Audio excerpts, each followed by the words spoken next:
Jairzinho, congratulations. Obviously an impressive first-round finish. I'm sure you're going to break it down, watch it and all that, but right now, how do you feel? Thank you. I feel great. Back on the winning side. That's what we were looking for. We got the job done. Has it been frustrating? I mean, you seem like a pretty positive guy, but the couple losses that you had, has it been frustrating to have to deal with? No frustration. It's more like, okay, let me work on this, let me work on that. And I got a pretty good team, positive team that giving me good advice, like, okay, maybe you should do this, maybe you should do that. And I'm a guy who's listening, and I've been trying it, and this is the result. Nice. So you go in there tonight, obviously, you got what you were looking for. Did the fight play out the way you thought it would play out? Yeah, because I know he doesn't like to fight backwards. And we've been working on that, and he was going backwards, circling. So I faded him a few times. So as soon as I touched him, it was there.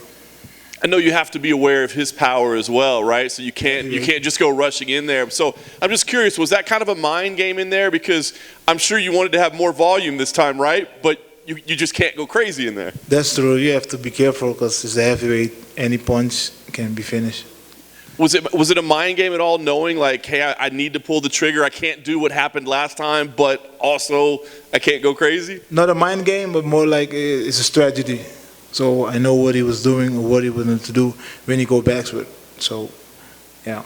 Nice. You talked about the feints and kind of setting him up for the final shot. When did you know, oh, this is exactly how we're going to finish him? Actually, I heard the clock. And Mike was saying, hey, Biggs, it's the last 15 seconds. So I picked it up and pushed the pace, and I see he was moving too fast, and then I pop, and I put him there. So, yeah. Comfortable with the finish? I mean, it looked like he was pretty hurt. Did you know, like, hey, this is done right now? Yeah, I know right away it was done. So, yeah. Nice.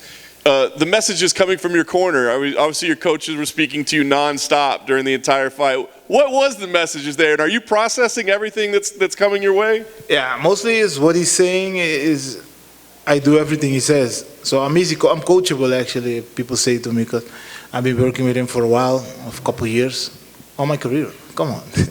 So it was easy to listen and do the job. So, yeah. Very nice. Listen, you're a dangerous knockout artist. People like watching you fight. You said you want anybody above you in the rankings. Are there any matchups that make the most sense to you, whether it be stylistically or it be, so you think people would tune in? What makes the most sense? Everybody is a rank above me, and it doesn't matter what style. I mean, if this guy is a wrestler, then I have to wrestle, and I have to do my kickboxing. If he's a kickboxer, I have to kickbox with him and maybe wrestle with him. So for me, it doesn't matter. I try to make myself more as an MMA fighter than just a kickboxer who's doing MMA. Yeah. Well, last thing for me, I'm assuming you didn't get anything hurt. I mean, you got to be 100% healthy. So how soon do you want to fight again? Are you hoping to turn around quickly, or do you want to take a little time off? No, thank God I'm not hurt, and I want to make a quick turnaround, even 2-3 months. Who's ready? I'm in. We heard our last winner that was in here is going to use some of that bonus money for Caipirinhas. What are you going to do with your bonus money? I think for now, I don't know. I don't want to be thinking about that. So money is easy, so it goes fast. So if I'm start thinking now about that, so I want to take it easy and maybe invest it in something. That's not a very fun answer. I know. But so I want to be smart. I want to be smart with money. The fighting year doesn't last long, and I just want to make what I can make and be set for the rest of my life. There's so many people on the outside. They looked at this fight and they said, of course, Jairzinho's got power, but Sakai, he's multifaceted. If he gets it down to the ground, it's going to be a whole nother game.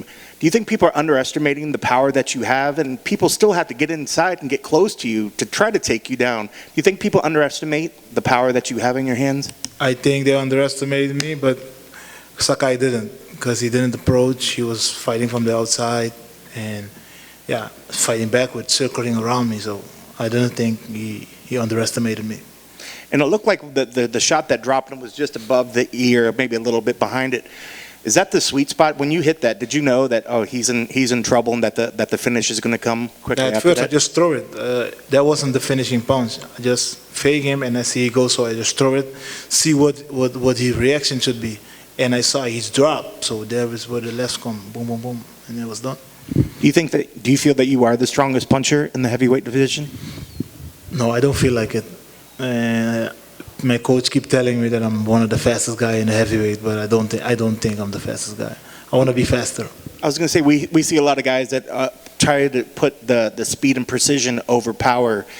When you rank what is most important to you, is it the speed? Is it the precision? The speed. The speed? Yep. If you had to rank who was the strongest, most powerful punchers in the heavyweight division, who would be maybe in the top 2 or 3 that you think? I think maybe the champion. Makes sense. Yeah.